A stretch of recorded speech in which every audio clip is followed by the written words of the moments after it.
So many people want to know how to help a toddler calm down for bed. There's nothing more crazy or, I don't know, exasperated feeling than when you've had this full day, everybody's been doing so many things, and the toddler all of a sudden gets the second wind, and they're just going to go and loop the house and jump on the couches, and you're thinking, no, this was not the plan. We need to go to bed. Well, I'm Nicholeen Peck. I'm a parenting expert. I teach self-government for parents and for children so that everybody can learn self-mastery. And in this video, we're going to give you some tips that you need for how to help your child get to bed.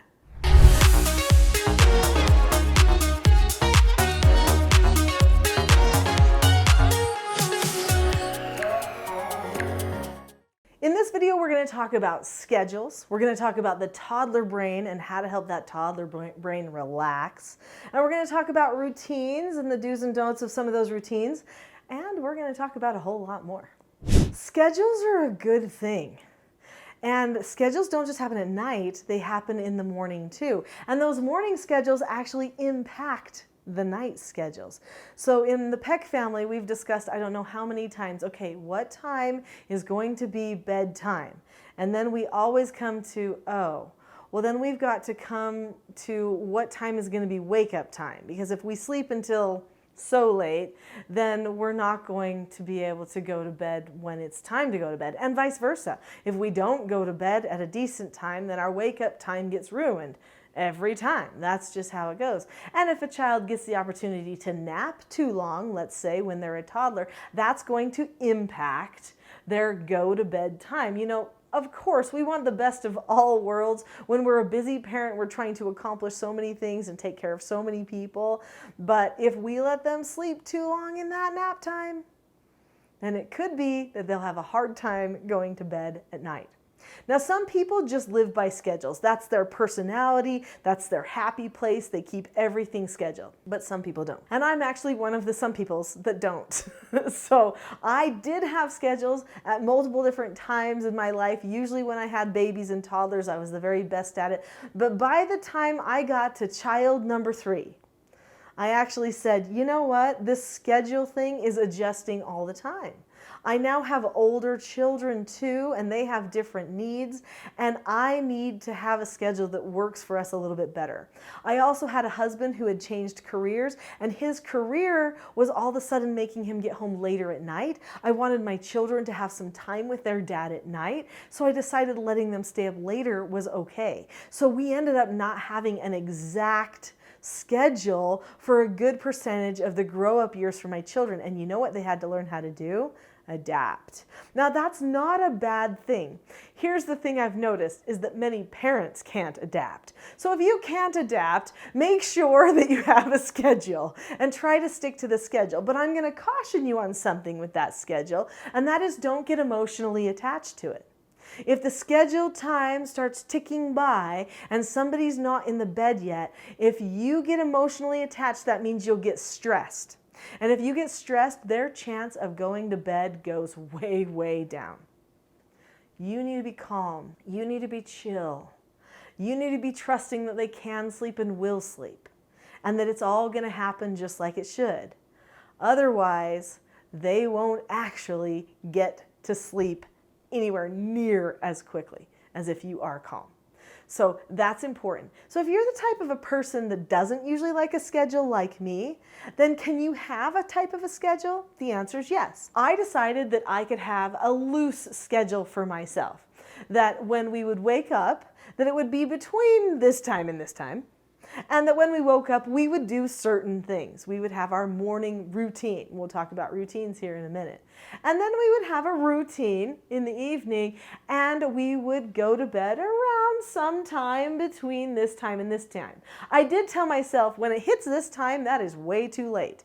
That's when we know we have stayed up far too long. And sometimes the children's just temperament let me know, I think we need to do bed earlier tonight because I don't think that they're as rested today and they're not going to be able to stay up as late to see daddy and to play with daddy. So that was my type of schedule that I did for child 3 and 4 when they were in their toddler years. Child 1 and 2 got a pretty good, predictable, every day's the same kind of schedule. But you know, once your family gets bigger, it doesn't always work the way that you think you'd like it to.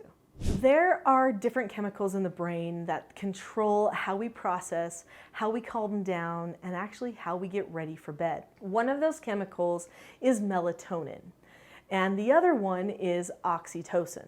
We also don't want the dopamine stimulant, okay? So showing a child a really crazy video or something that's going to stimulate their eyes a whole lot right before bed is not going to help them go to sleep.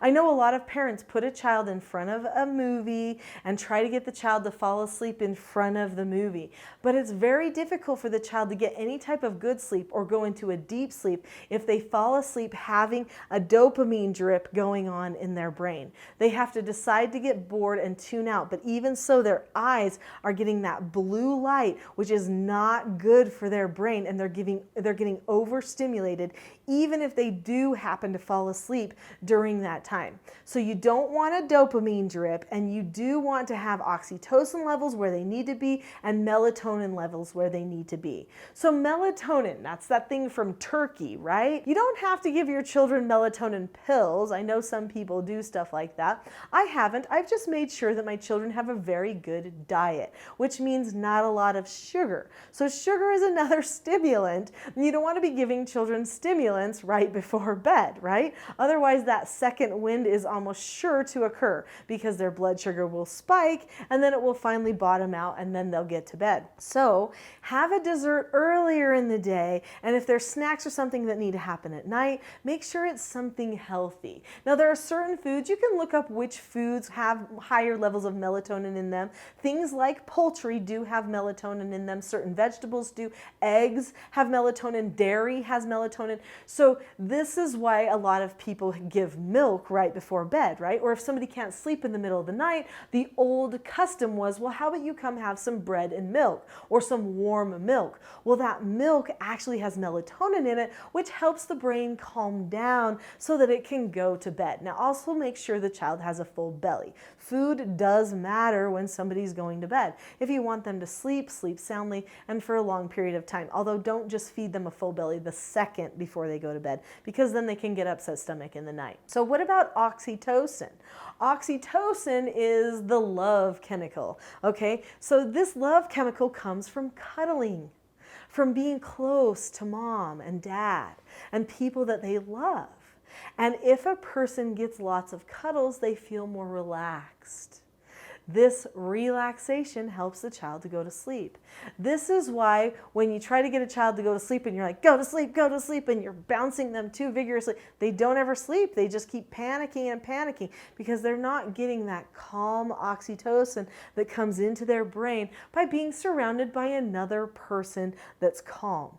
So having those calm cuddles, telling little stories, reading calm books, listening to calm music while cuddling. Sometimes music can be a stimulant, so be careful. But all of those things help improve the oxytocin level. So if we've got good oxytocin, good melatonin, and not that much dopamine, then your child is going to be able to calm down better for bed. Now, I've got a special skill set that I think you're going to enjoy. In fact, it's a game you can teach your children for how to help them go to bed.